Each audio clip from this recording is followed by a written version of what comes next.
ئەم کاتتان باش بنێرانی پایتەخت میدیا لە ناحەی کەڵەچین دوای ئەوەی خەڵکی ناحەی کەڵک گلەیی هەبوو لە کارگەیەکی چگلولم کە نزیک پرۆژەی ئاوی کەڵەکە بەمەش دەبێتە هۆی پیسبوونی ئاوی کەڵک خەڵکی کەڵک ناڕازی بوون و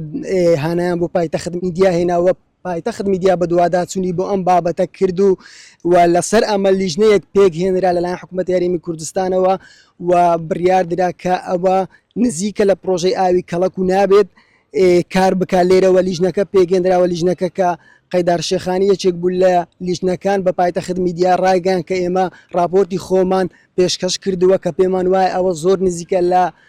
ئاوی خواردنەوەی کەڵک و دەبێت ڕابگیرێ لە ئێستادا کارەکانی ڕاگیراوە ئەمەش دوای بە دوواداچوونەکەی پایتەخت میدیا دێک کە